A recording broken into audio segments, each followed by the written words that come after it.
ಕೂಡ ಈ ದೇಶಕ್ಕೆ ಅಷ್ಟೇ ಅಪಾಯಕಾರಿ, ಅತಿ ಹೆಚ್ಚು ಅಪಾಯಕಾರಿ ಅನ್ನೋದು ನಮ್ಗೆ ಗೊತ್ತಿದೆ. ಆದರೆ ಬಹುಸಂಖ್ಯಾತರ ಕೋಮುವಾದ ಇದೆಯಲ್ಲ, ಅಲ್ಪಸಂಖ್ಯಾತರನ್ನು ಕೋಮುವಾದದ ಪ್ರಪಾತದತ್ತ ನೂಕುತ್ತದೆ.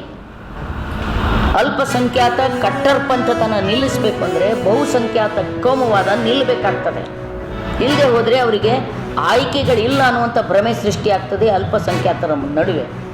ಅಲ್ಪಸಂಖ್ಯಾತರು ಒಂದು ವಿಚಿತ್ರವಾದ ಭಯ ಮತ್ತು ತಲ್ಲಣಗಳಲ್ಲಿ ಹೊಕ್ಕು ಹಿಂಗೆ ನಾವು ಕಟ್ಟರ್ಪಂಥಿಗಳಾದ್ರೆ ಮಾತ್ರ ಉಳಿತೇವೆ ಅನ್ನುವಂಥ ಹುಚ್ಚು ಅಮಲಿನಲ್ಲಿ ತೇಲಿಬಿಡ್ತಾರೆ ಅವರು.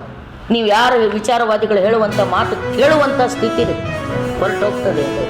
ಸೊ ಹೀಗಾಗಿ ಈ ಬಹುಸಂಖ್ಯಾತ ಕೋಮುವಾದಿಗಳಿದ್ದಾರಲ್ಲ, ಅವರು ಈ ದೇಶದ ಬಂಡವಾಳಶಾಹಿಗಳಿಗೆ ರತ್ನಗಂಬಳಿ ಹಾಸುವುದಕ್ಕಾಗಿ ಧರ್ಮ ಸಂಸ್ಕೃತಿ ಅನ್ನುವಂಥ ಶಬ್ದಗಳ ಅಡಿಯಲ್ಲಿ ನಮ್ಮ ಜನರನ್ನು ಮೂರಾಬಟ್ಟೆ ಮಾಡಲಿಕ್ಕೆ ನಮ್ಮ ವ್ಯಾಪಾರ ನಿಮ್ಗೆ ಗೊತ್ತಿದೆ. ಕಲಬುರಗಿಯಲ್ಲಿ ಎಣ್ಣೆ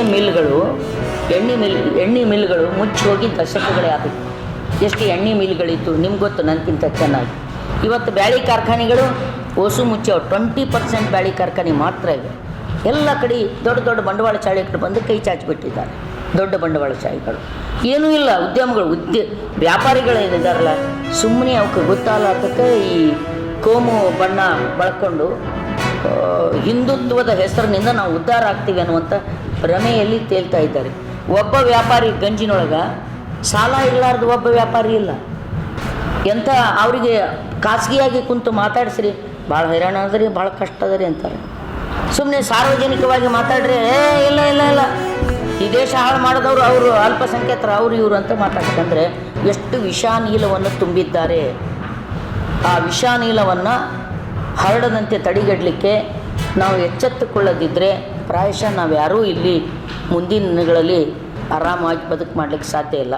ಮತ್ತು ಅವರ ಭಾಳ ಮುಖ್ಯವಾಗಿರ್ತಕ್ಕಂಥ ಉದ್ದೇಶ ಕರ್ನಾಟಕದಲ್ಲಿ ವಚನ ಸಾಹಿತ್ಯವನ್ನು ಮುಟ್ಟು ಮೈಲಿಗೆ ಮಾಡೋದು.